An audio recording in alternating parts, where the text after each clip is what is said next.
I bought this Puma sneaker right here thinking it was going to be the next hottest thing, but it turned out to be a flop. I'm talking about this Puma sneaker right here.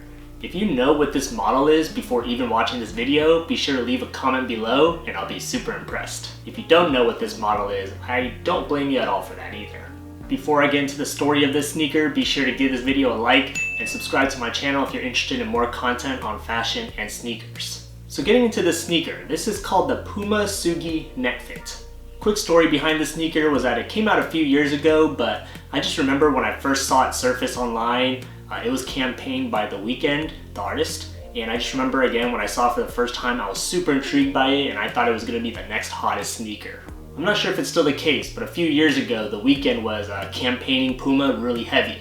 He is arguably one of the hottest artists out right now, don't at me, but he definitely deserves a lot more Grammys. Anyways, as I was saying, when I saw the Weeknd campaign these sneakers, I don't know if you guys remember the ads, I'll post it up here, but I just remember they looked really fresh and I thought they were a really intriguing model. They looked dope on feet, they had some interesting lacing technology, so I thought I'd give it a try.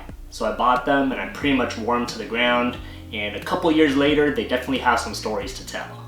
So in this video I thought I'd quickly share my experiences and stories from wearing these sneakers, give you guys a couple of pros and cons, and at the end give you my overall thoughts. Let's talk about the pros first. Pro number one is that I surprisingly got a lot of compliments wearing these sneakers. But you would not guess this. I did not get compliments from any fellow peers or fellow sneakerheads, but rather I got compliments from a lot of older aged people. These somehow ended up being my work sneakers that I wear at the office and in the clinic.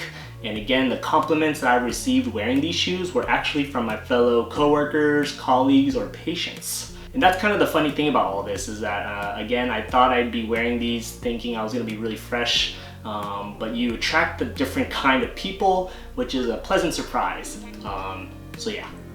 Pro number two is the lacing system, which is pretty much the hallmark of this sneaker model. It's called the Netfit because the lacing system here is comprised of this net type of material. As you can see, it has a lot of holes and perforations in there that allows for an infinite number of different lacing options.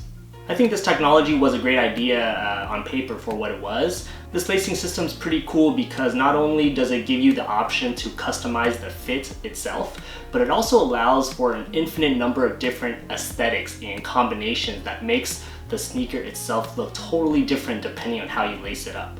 So those were the main pros of the sneakers. Now I just want to quickly talk a few cons. Con number one is also going along the lines of this Netfit technology. I mentioned it was a pro, but it can also be a con if you have trypophobia. Just looking at it, you can see there's just a lot of holes, and there's something about a lot of holes that I can see freaks out a lot of people. I personally myself don't have it, but there's something about other shoes that have a lot of perforations and holes and circles that for some reason that aesthetic overall just turns me off. So I can see how that might also not look as attractive in terms of silhouette wise. Con number two is specifically the outsole of this shoe. At least in my pair, I'm not sure if it's just my pair or this model in general. What I'm talking about is, I'll show some close-ups here, but the outsole for some reason has this protruding rubber part that sticks out, particularly on the lateral side of the shoe near the pinky toe, as well as the bottom part near the heel. These two rubber protrusions just really throw off the comfort of the sneaker. I think this shoe was designed to be a trainer, but if you're trying to do lateral type of movements and cuts with this shoe, you're totally gonna mess up your foot. This thing just sticks out and totally gets in the way, has this clunky kind of feeling when you roll your foot out to that part of the shoe.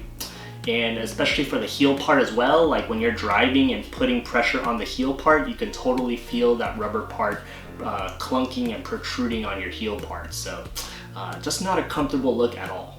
So all in all, even though I'll admit that I got suckered into buying this shoe, I still ended up wearing it quite a bit, and I pretty much would say I got my money's worth. Again, when you see one of your favorite artists wearing a product, you kind of get suckered in and you fall for those kind of marketing schemes. But again, I still enjoyed the shoe for what it was, and I actually again got a lot of compliments in these. It might have not been from my friends or the people I expected, but hey, compliments are compliments, right?